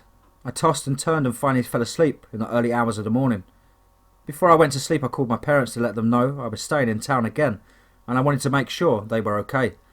Benny had told me that they had people guarding the neighbourhood, and he wasn't worried about anyone inside the neighbourhood, but I still wanted to hear from them. I talked to my dad, and he sounded fine and said everything was good at home. He told me the animals were still out there, and I asked if he thought him and Mum should come into town until the animal problem gets taken care of. He told me that was silly, and that him and Mum loved having all the animals around. Benny told me that they probably wouldn't want to come into town due to the demon's influence on the area, but I had to try. I told him I loved him, and told him to tell Mum I loved her too, and I got off the phone. That is all I could think about as I was trying to fall asleep. Benny said we're going to fight the demon, and I don't know if that means I might never see my parents again or not. When morning came, I was not ready to wake up, but Benny was at the door of our guest room telling us to come down for breakfast. We all rolled out of bed. Me, Kev, Luke and Terry. We had a short conversation before heading down about everything that had happened the last few days. Kev was eager to get going and seemed a little pissed off. He said he was mad that anyone would mess with us like this, even if it is a demon. This was quite a change from the past couple of days. Kev was scared and timid before today, but now he seemed confident and ready to go. I think that's what was bothering Kev before now, was that he didn't know what was happening, but now that he knew what we were facing, he no longer feared it. He told me later on that it was the unknown that bothered him, and it also bothered him that he thought it was me that was chasing him that day. Now that he knew it wasn't, his fright had turned into anger, and he was ready to fight back. Kev had been up earlier than any of us and said he had already talked to Benny that morning. Luke was the same old Luke, easygoing and just up for anything. Terry still seemed a little hesitant about being involved in all of this, but was still ready to move forward. Myself, I don't know how to explain how I was.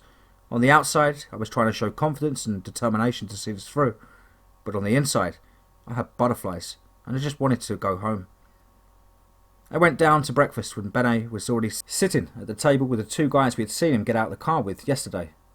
He introduced them, but neither of them spoke English, so we all just smiled and waved to them. Also, at breakfast was the pastor of the church and, to our surprise, the mayor and his son, Trevor. After just hearing a story from Benny yesterday that this was basically Trevor's fault, it was hard not to look at him with a little disgust. However, after sitting down and realising that we probably couldn't make him feel any worse than he already did, I don't think any of us had any ideas of saying anything negative to him.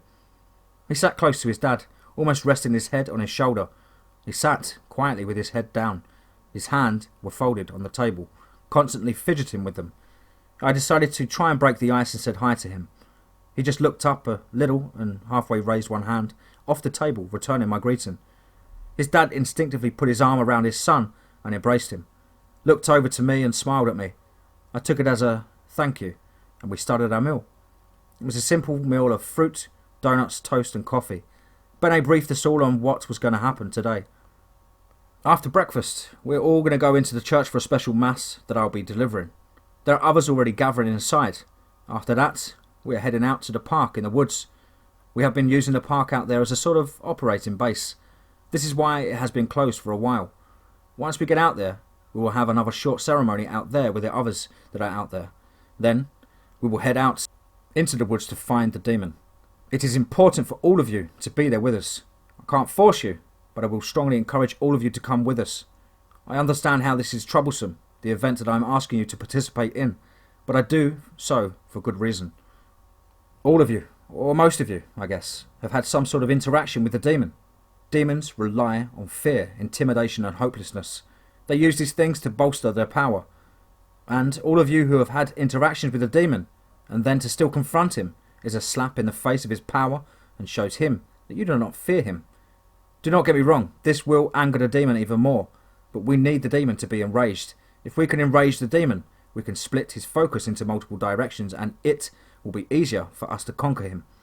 Those of you who have not previously encountered the demon, I'm actually happy to have you come with us, but understand if you don't want to. Mr. Luke, you are here for your friends. The demon will sense this and it will hate it. The demon wants its power to intimidate. It wants people to fear its very existence. And if you walk in there simply for the reason of supporting your friends, you will undermine that intimidation.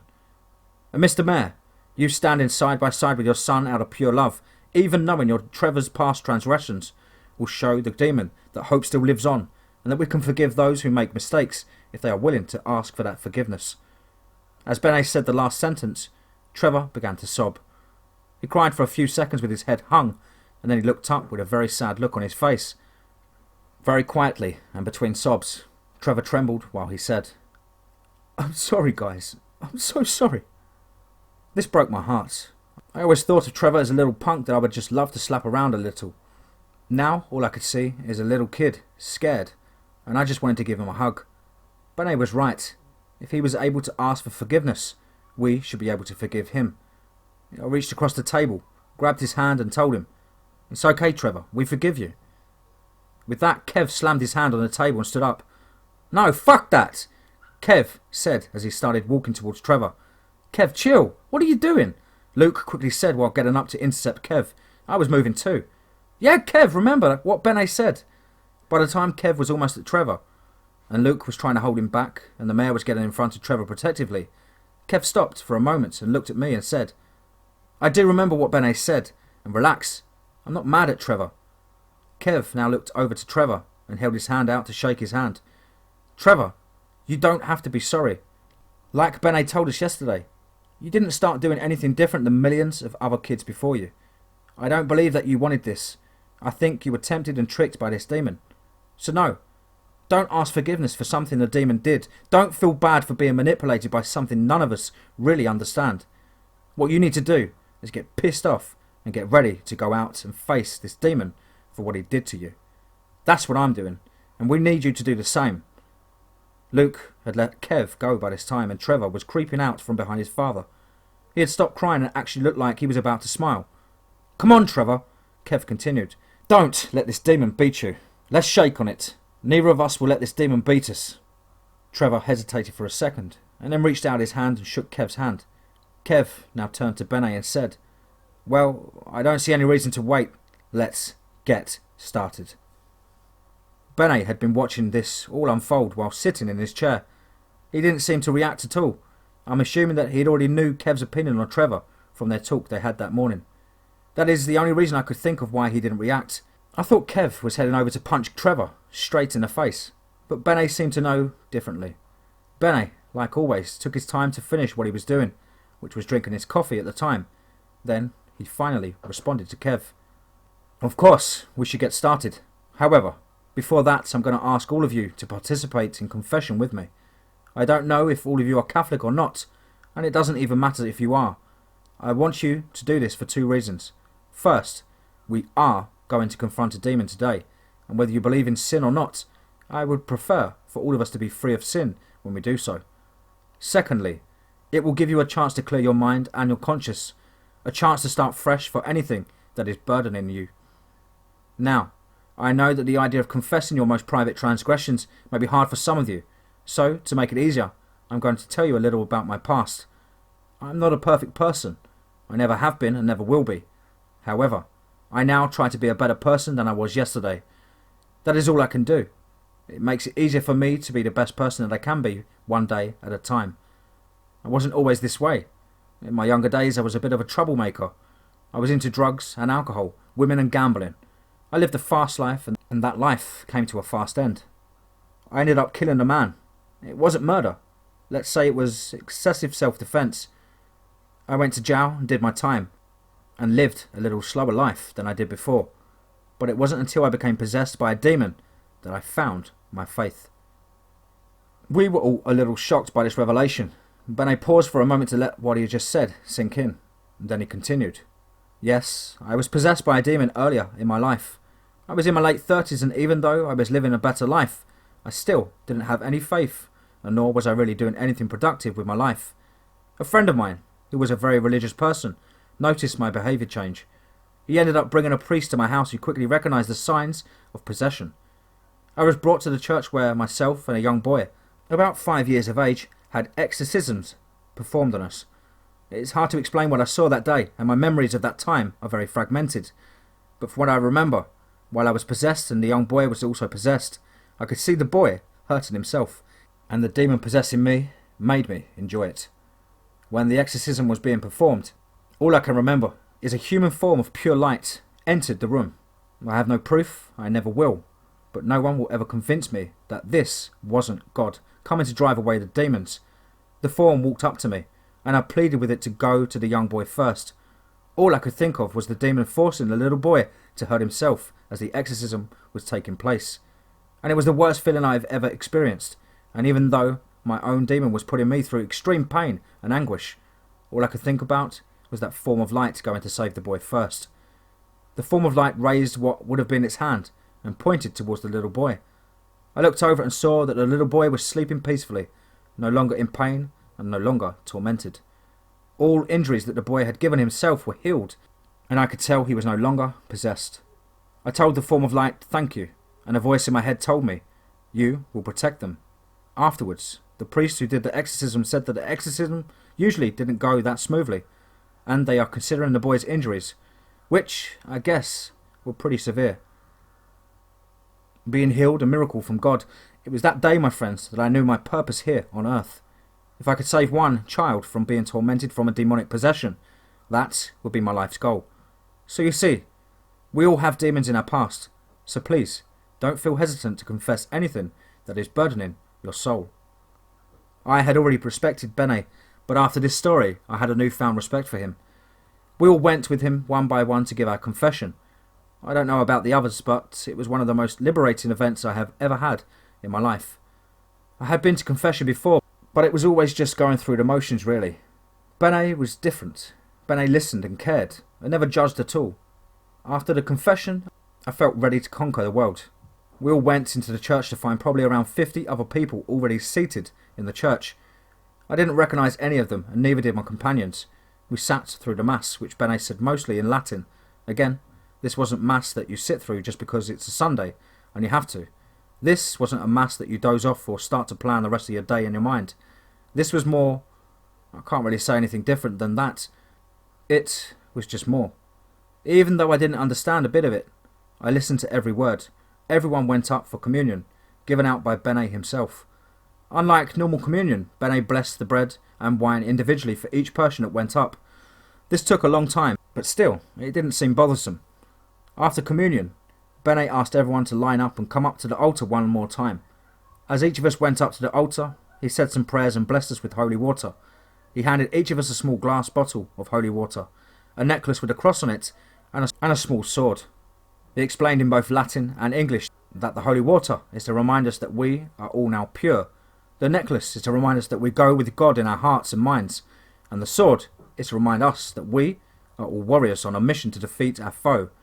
I will admit, I was a little disappointed to find out that these were all symbolical, and that the swords weren't some ancient demon hunter swords we were going to use to slay the demon.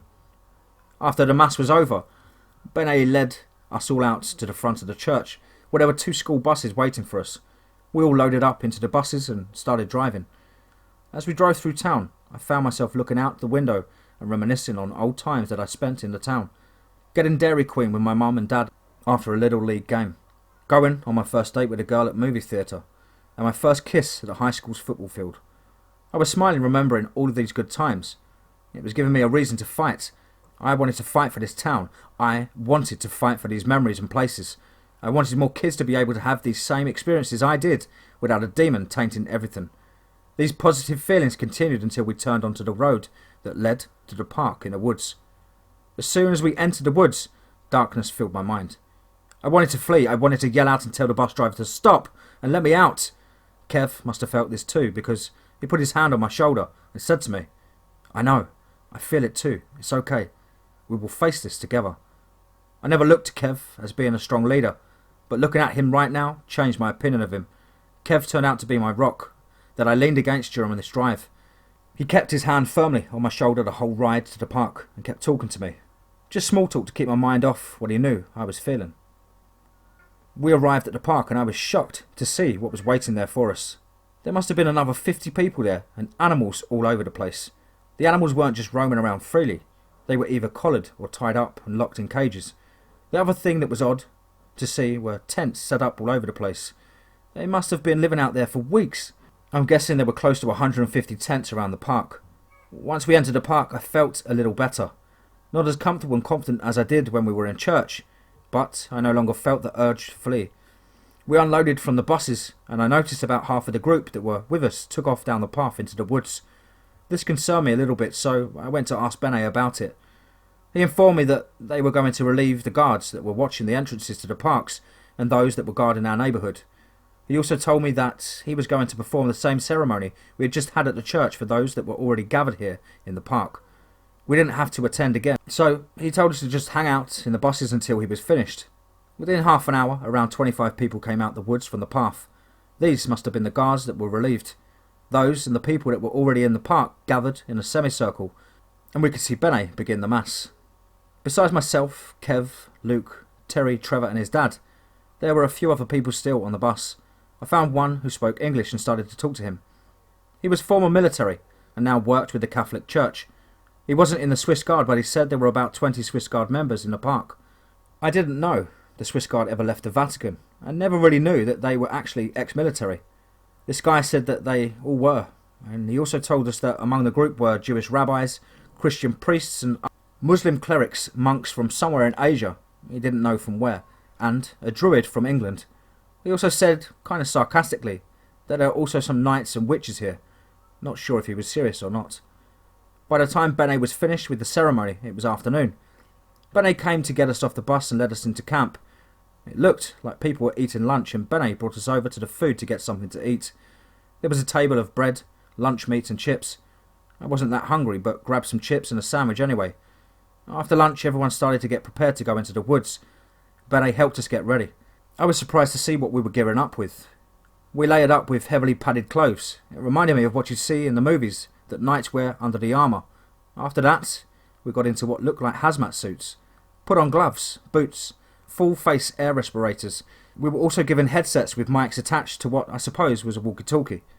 People duct-taped our gloves and boots to our suits so there were no openings. And lastly, we put on beekeeper masks, which were also taped around the neckline.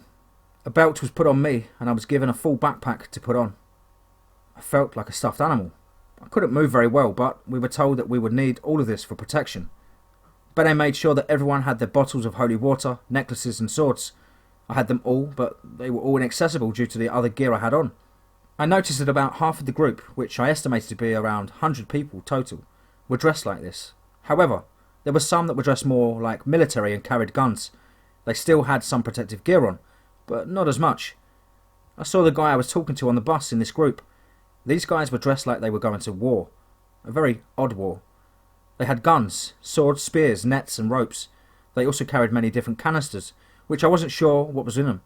Benet told our smaller group that we are to stay on the path until we reach the end of the path, that we will probably be attacked by animals along the way, but the soldiers will protect us and to not leave the group. To ensure this, all the non-soldiers were linked together with a rope that everyone looped around the belt loop on our suits. There were a few trailers being pulled by ATVs, all filled with animals and jars of insects. After that, with no more fanfare, almost anticlimactically, we headed onto the path into the woods. At first, besides being dressed in this ridiculous outfit, it was like any other walk in the woods that I would take, except for the lack of animal sounds. Those were still absent. I first noticed the flies. They were swarming all over the place, but not really a big deal. Little by little, more and more insects and spiders were crawling on us. I'm not a big fan of creepy crawly things, so this was freaking me out. However, with all the gear I had on, they weren't bothering too much. As far as I could tell, none of them got into my suit. At first the soldiers just ignored them until they got a bit too much and we were all covered in bugs. This was the first time I heard someone speak over the headset I was wearing. "Everyone halt! Squads, break out the spray and clear them out!" came an unidentified voice. Everyone stopped walking at once. All the soldiers in my field of vision stopped and pulled large canisters out of their packs and sprayers attached to them. They started spraying the bugs, the ones on the ground, the ones on us, the ones in the air. They sprayed everywhere. I assume it was bug spray because the bugs and spiders on us were dropping left and right. Soon I had nothing crawling on me at all. The voice came back over the headset. "Okay, we are good, move on." That wasn't so bad, I thought. But slowly I started to see the bugs again. Not as many, but still starting to swarm. It didn't take long before I started to notice the bees and the wasps. They weren't in the first group of bugs, but they started becoming more numerous. I heard someone start screaming and looked to see someone in protective gear thrashing around and running. Everyone stopped as the soldiers converged on one person. The person was still screaming, but the soldiers were there now with bug spray and were spraying him down. The guy finally stopped screaming and was on one knee. Another voice came over the headset. "Commander, he has a tear in his suit. Some bugs and bees got in there. But we killed them and sprayed them down. What should be done with him?" There was a brief pause before the first voice I heard give commands came on. "Patch up the tear and let's move forward. We can't send him back alone, and we can't afford to send anyone with him." As this conversation was going on, I noticed that we were being swarmed with bees. "Everyone else listen up," the commander continued. "On the left side of your belt there are small canisters attached. Find one of them and pull the pin on it. Don't worry, it's just smoke. It will interfere with the bees and should clear them out."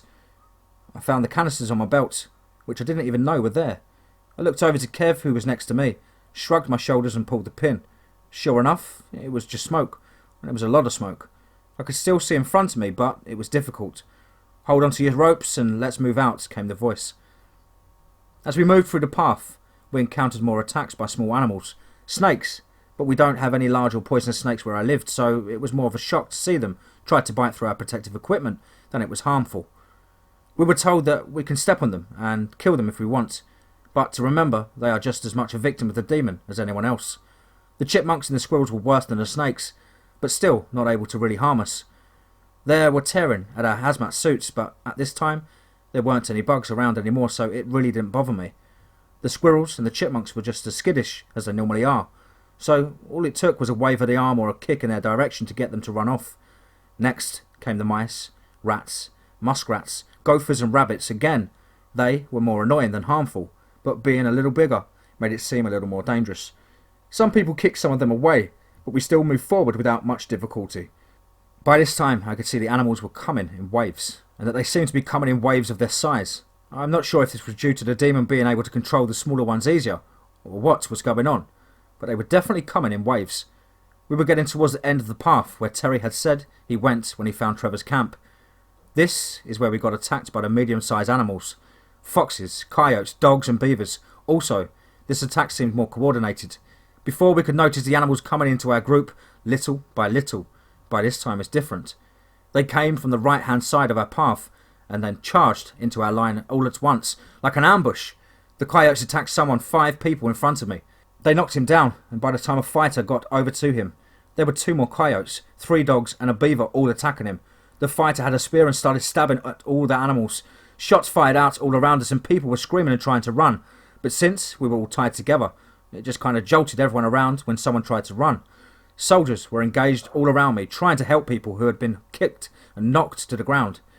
I saw a couple of soldiers themselves on the ground trying to fend off the animals. We were all shocked and weren't sure what to do. "Stay calm! Stay on your feet!" yelled a voice over the headset. At this time, from the left-hand side of the path came another attack of bobcats. The bobcats seemed to target the soldiers as they were busy helping those of us who had fallen to the ground and trying to get animals off of them. "Okay, everyone! We are all going to have to fight! Stay on your feet! Help those who have fallen! Soldiers, free to kill!" As soon as that announcement was done, I saw Luke get knocked to the ground by 3 coyotes at the same time. I saw the soldiers change their focus from trying to help those knocked down to the ground and started focusing on shooting the animals that were attacking us. A few of them had stopped using their guns and switched to their spears or swords. No one was helping Luke, and the coyotes were savagely attacking him. Me and Kev got over to him, but I wasn't sure what to do. Kev didn't have a problem. He ran right up and soccer kicked one of the coyotes. It yelped and ran away. I took that opening to try and help Luke to his feet, but the coyote started attacking me as well. I was on the ground wrestling with a coyote. Or was this a dog? I lost track. Everything became a blur. There was a fox latched onto my boot at one point. I was on the ground rolling around and trying to punch and kick anything that was near me. It seemed like in an instant it was over. Nothing was attacking me anymore, and as I looked over and around, the fight appeared to be over. As I got up and looked around, it was carnage. There were dead animals all over the place, but worse, there were people still on the ground, some rolling around in pain and some laying very still. The soldiers were going from person to person checking on them, sometimes helping them up and sometimes just hanging their heads before making the sign of a cross and going to the next person. It hit me like a ton of bricks. People have just died in this fight. I looked around to find my friends. Luke was still on the ground but sitting up, and Kev was kneeling next to him. I ran over to them to see if he's okay. "Luke, are you okay?" I asked him quickly. Yeah, thanks for coming over to help me out. Are you okay?" Luke replied. "That was nuts!" Kev broke in. "Jay, I think you're bleeding." I looked down to my leg where he was pointing, and I saw blood on my suit. I checked it out, but I didn't feel or see an injury. "I don't think it's mine. Maybe it's one of the animals' blood." "Listen up," came the commandant's voice. "We knew this might happen. We knew we might take losses. If you are too injured to continue, we are sending back a group with a few soldiers to protect you. If you aren't too injured to continue, get your things together and get ready to move out. We can't slow down now. Take a moment to pay your respects to those that have fallen. Everyone cut themselves free of the ropes so those that are injured can leave, and those that are moving on with us, let's get back in line and ready to move out. It will be getting dark soon, and we need to reach the site before it does." With that, we looked around at each other, cut ourselves free from the rope and went to help anyone we could find that needed it. The soldiers were dragging those that had fallen to the edge of the path, carefully and respectively positioning them on their back and covered them with a sheet they pulled from their packs. A group of about 25 started to head out back towards the park, and from my counts there were 16 people that had fallen and were laid out to the side of the path. Just like that, our group was almost cut in half. We got back in line and started moving again. The only animals I could think of that hadn't attacked yet were deer. As we walked, I found myself wondering how deer would attack us. They don't bite or anything, but I know they are big and strong. Maybe they would just stampede us. We reached the end of the path and started into the woods. I kept moving forward, but was kind of in a daze.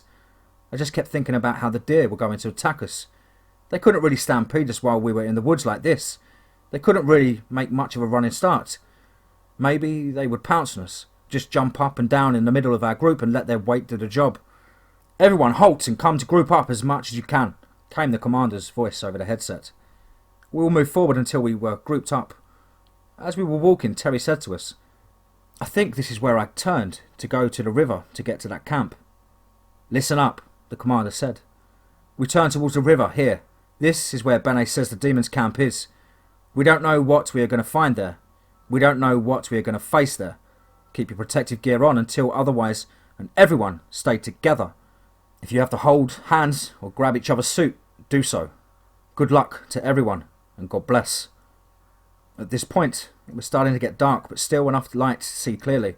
Still, some soldiers broke out flashlights. My heart was beating a mile a minute. I didn't know what I was doing. I didn't want to be here. I wanted to turn and run. I heard someone's breathing very heavily and turned to see Luke, eyes wide and heavy breathing. My knees were weak. I wasn't sure if I could go on. I felt like I was going to pass out. Just then, Kev walked up between me and Luke, grabbed our hands firmly and nodded to us. We walked forward hand in hand, thinking back on it. It seems weird to be holding hands with your best friends walking through the woods, but at the time, it was the most normal thing to do in the world. And to be honest, I don't know if I could have done it without Kev doing that. I looked around and saw that people had formed into groups of 3 or 4, all holding hands and helping each other move forward. I saw that Trevor, his dad, and Terry were linked together arm by arm, giving each other a strength. I could see light up ahead, and it looked like a fire, a pretty large fire. We broke through the trees into a large circular opening with a huge bonfire in the middle. There were gnawed tree stumps in front of me, and it looked like this place had been cleared by the beavers. The circular opening was large, about 50 yards in diameter. As our group broke through the opening, we all kind of spread out along the tree line, no one wanting to move further into the circle. As I looked closer, I could see that the bonfire was actually a ring of fire. If I squinted and looked closely, I could see one solitary figure sitting in the middle of the ring of fire. The commander's voice came over the headset. "Soldiers, spread out along the perimeter of the circle. Stay close to the tree line. Everyone else, get in groups of 3 and stay close to the soldier. Only 1 group per soldier." Myself, Kev, and Luke were already together and found the nearest soldier and started to follow him. However, before we started to spread out, we could see movement on the opposite side of the circle. In the next instant, animals were charging us. "Incoming defensive positions. Everyone get behind your soldier," came the voice over the headset. The soldiers all got out their guns and waited as the animals charged towards us. There were tons of them, and to me it looked like all sizes of animals. Coyotes and dogs, chipmunks and squirrels, snakes and foxes. But before they got to us, Swarms of bugs came over us. "Smoke! Spray! Now!" I looked down to find a small canister on my belt and realised our suits were all torn up from the previous coyote, dog, fox and bobcat attack. I quickly grabbed at smoke canisters, pulled the pin and dropped it. I saw the soldier quickly take out the spray canisters and threw them back to us, grabbed their guns and continued to watch forward. I guess we were on a spray duty while they fought the animals charging us. I started spraying the bugs, spraying Kev and Luke while they sprayed me. I felt some bugs inside my suit. I felt some bee stings and started spraying inside of my suit. It wasn't enough. I did the only thing I could think of. I started ripping off my suit. Once I got the suit off, the padded clothing came off, which I noticed was shredded in places. I guess it worked when the coyotes were attacking me. I was quickly down to my regular clothes and noticed I was being sprayed by Kev. Luke had also ripped off his suit and was trying to get his padded clothing off. Kev ran over to him and started to spray him down as well. I noticed the gun starting to fire and looked up to the line of soldiers. The charging animals were starting to get closer and the soldiers were opening fire. I noticed the soldier that we were with starting to swat at something around his head and slap things on his body. I ran up to him and started to spray all around him in the air and on him. He yelled thanks, kicked a spear over to me and said, "Get ready, they're coming." I grabbed the spear and ran back to Kev and Luke. They had tore off their suits and were continuing to spray. There were fewer bugs now, more annoying than threatening at this point. The bees were the worst at this point. I had probably been stung about 5 times by now. I grabbed my last can of smoke and pulled the pin. I told Kev and Luke to get ready. The animals are almost here. I gave Kev the spear because he seemed to be the more in control than either me or Luke. Kev told us to get our swords, which were now accessible to us after tearing off our suits. They were small swords, but enough to fight off some of the animals. The animal charge was less severe than I thought it would be. The soldier laid down a lot of gunfire as the animals were charging in and killed a lot of them. The ones that broke through their line only broke through one by one, and we were able to fight them off. I still heard screams among the group, but was too busy fighting to try and find out why. The amount of gunfire I heard was slowing down. The amount of animals breaking through was smaller and smaller. Soldiers were starting to shift their focus from fighting and over to some people who had fallen during the charge. Myself, Kev and Luke found Trevor, his dad and Terry. They were all okay. The mare had been bitten by a dog during the charge but was okay. And for the first time since we headed out on this trek, I saw Benet. He was running over to us. "Thank God all of you are okay. I didn't expect this amount of confrontation before we even got to the demon." Benet looked beaten up a little, but still okay. He was carrying a sword, an actual sword, not the small swords that we were given. He must have had the same idea as us because he was out of his protective clothing now and dressed in robes of a priest. "How is everyone else?" Kev asked quickly. "We lost a few during that, 5 or 7, and quite a few were hurt, but unfortunately we can't worry about them right now. We have to push forward and confront the demon," Benet said quickly. "Stay with me from now on. Stay strong and don't give in to anything." That last statement was a little confusing, but with all the chaos around I didn't pay much attention to it. How are we going to get past the fire? I started to ask Benet, but when I noticed all the soldiers running and forming up together, I noticed I no longer had my headset. I must have tore it off during the animal charge. "I don't think getting past the fire is going to be necessary," Kev said stoically. "Look." Kev pointed towards the ring of fire. What I saw then, I will never, ever forget. I saw in the middle of the ring of fire a large figure rise up from his sitting position. What stood up in the middle of that ring is nothing I have ever seen before, and that words will fail to fully explain. The figure stood up, walked towards our group, straight through the fire, and stood there looking at all of us. It looked to be at least 6 feet tall, and had horns, or antlers really. Stood on 2 legs that were 2 powerful deer legs, had the torso of a man and the face of what could be a human's face, if it wasn't covered in coarse grey fur. It smiled at us.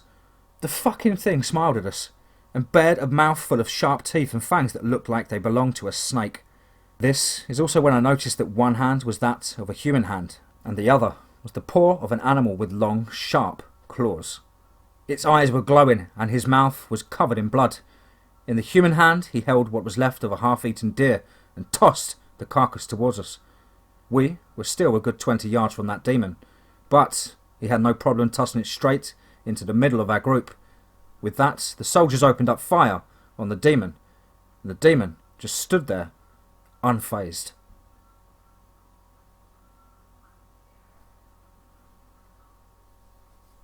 Wow. Hope you guys enjoyed that short series there. Quite peculiar happenings going on in the forest of that local community. As ever, please do let me know down below in the comments.